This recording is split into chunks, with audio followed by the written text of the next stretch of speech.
متخيل ان ده في مصر؟ لا اصبري هفهمك بس.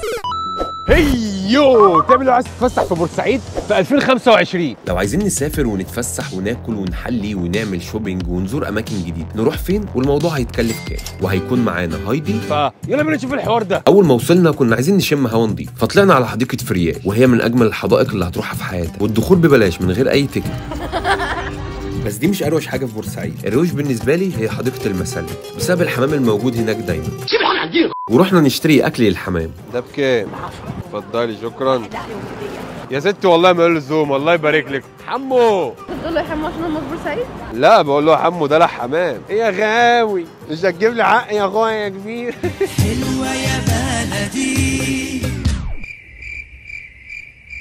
وجوعنا طلعنا على شهر عشان عايزين نفطر اكل شعبي. عاملين اكل ايه النهارده؟ ايه طعم برجر ده؟ عايزين 2 فول، 1 طعميه، 1 طع برجر. انت ليه ما طلبتيش طع برجر؟ مش عايزه طع برجر. ده بطاطس مبدئيا. بطاطس؟ بقول له يا باشا الاوردر ده غلط، الاوردر كله بطاطس. قال لي لا احنا بنحط على كل حاجه بطاطس وبتنجان. يا اخي والله ما له لزوم يا اخي. يا عم والله العظيم حبيبي. اهل بورسعيد دول فرم على الاخر.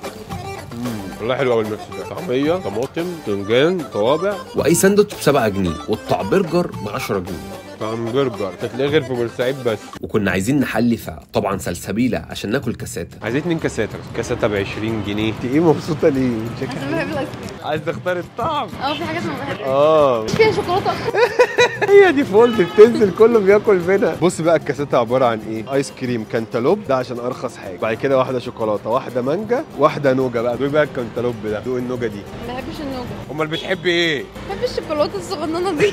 لا فيها تقريبا مكسرات، ما بحبش المكسرات. امال يا بنتي بتاكلي ايه؟ Later. مبسوطه جدا. في بورسعيد هنا اغرب كيس مناديل. بص بيتفتح ازاي.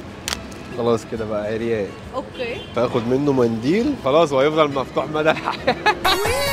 وبعدها طلعنا على المعديه عشان تودينا مدينه في قاره اسيا، وهي بور فؤاد عشان نتفسح هناك. احنا دلوقتي مسافرين اسيا. يلا بينا. ياي. والمعديه ببلاش، والمنظر في الطريق ولا اروع، واكلنا طيور النور. سيد يا سيد، سيد يا سيد. واول ما وصلنا عدينا على فيلا قناه السويس عشان نتفرج على الفيلا القديمه والجنان الطبيعيه. منطقه الفلل القديمه في بورسعيد دي الفيلا السادات غالبا. ورحنا نقعد على بحر بور فؤاد الرايق، وكل ده ببلاش. وداني حبيبي بحب وداني. كل دي قواقع. هاتي هاتي الزلطه دي، انا عاجباها كعب رجلي دي احلى جدا. يا نهار ابيض يلا بينا. طبعا ايه الاخبار؟ ازيكم عاملين؟ امسكها يا بنت. على الكسفه اللي انت فيها يا حازم. ماشي بنلم شويه قواقع بس. بس اجيب لك شنطه وتحط. الله يبارك لك والله معانا. كنا حاجزينها البوفيه بس خلاص. وطلعنا على اروش حاجه في الرحله، رحنا محميه الفلامينجو الطبيعيه. احنا دلوقتي في محميه الفلامينجو الطبيعيه وجايين نتفرج على الفلامينجو. فالهانم جايبه ايه؟ جايبه دومتي سندوتش بطعم الفلامنك عشان تاكلوا الفلامينجو. ايوه مش هو بيحبوه. طبعا العدد مش كبير قوي، هم بيبقوا كتير قوي وقت الهجره. المتبقين دول اللي ايه صحتهم على قدهم ما قدروش يهاجروا، فقالوا اما نقعد هنا بقى. قول ان انت اللي بتحبيه بقى. محميه طبيعيه في قلب مصر. يا ولاد الذين كل ده فلامينجو. بص فلامينجو قد ايه. ودول مش فلامينجو اصلا، دول نورس عادي. انت متخيل ان ده في مصر؟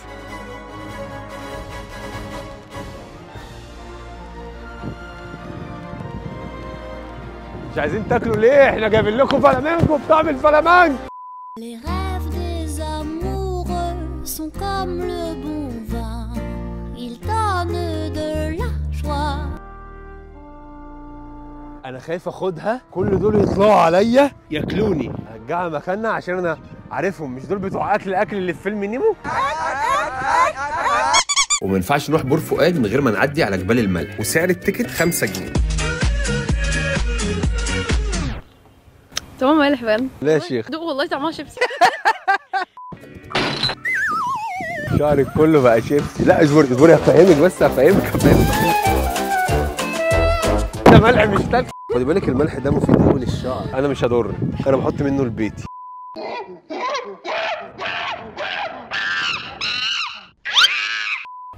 لا ما يا ستي هو انت الشيف براك.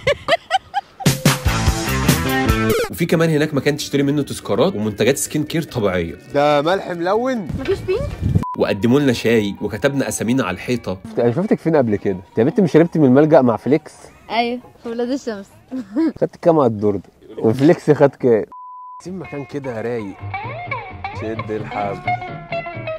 الى امي العزيزه بحبك الى الابد. يا رب طلع ماما هو فاكر نفسه في الساد البدوي. وخدنا المعديه ورجعنا تاني على بورسعيد عشان نتغدى، وطبعا طلعنا على سوق السمك الجديد وهتحس انك دخلت عالم تاني. انا واد كوماندا مش لوكاندا. والسوق بيكون على مرحلتين، انك بتشتري السمك اللي انت عايزه بعدين تاخده تسويه في مكان تاني، وعلى ما يسوي الاكل طلعنا نعمل شوبنج في سوق البالة اللي جنب سوق السمك على طول، والاسعار هناك لذيذه جدا. يعني الشال ده 800 جنيه والجواكت بتبتدي من 200 جنيه وانت طالع. اجيب الكلب بتاعي منه. يا حول العالم، الناس في المكسيك مش لاقيه تاكل.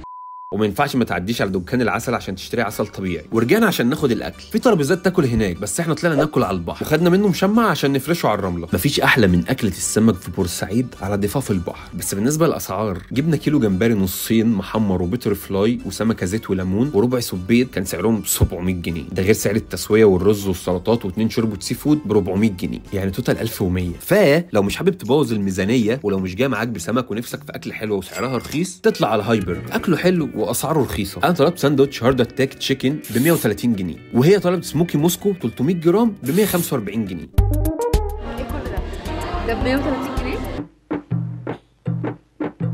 ولازم تجرب الفرايد تشيكن عندهم عشان بيكون مميزه جدا. انا بطني بتوجعني من السبايسي والعادي ما بيبقاش ليه طعم. هم بيعملوا السبايسي طبقه خارجيه فتلاقي انه سبايسي ومش سبايسي. فلما رحنا اقترحت علينا بوكس النص ونص بيكون 6 شاورما و6 فرايد تشيكن وفرايز ب 450 جنيه. وبياخد رقمك على الكاشير وبيعمل لك محفظه وبيرجع لك فلوس كاش باك، وكمان عندهم ابلكيشن. يعني انا رجع لي 250 جنيه كاش باك. 250 جنيه كاش باك كتير قوي. تعال نروح نشتري ثاني.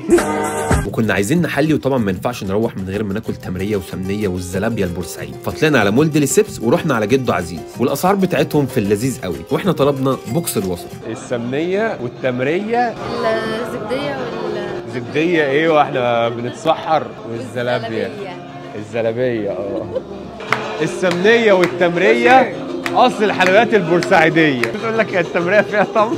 بص السمنيه بتبقى مسمنه كده. الزلابيه حلوه بجد والله. والاجواء هناك ولا عرض.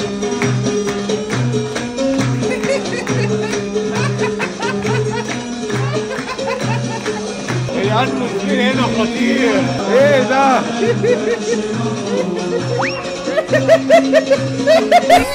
وفي النهايه حبيت اوصل لكم ان احنا نقدر نسافر ونتفسح باقل تكلفه ممكنه او على قد فلوسنا. فلو عجبكم الفيديو ما تنسوش تعملوا لايك وكومنت وشير، واشوفكم الفيديو الجاي. فهب هب هب هب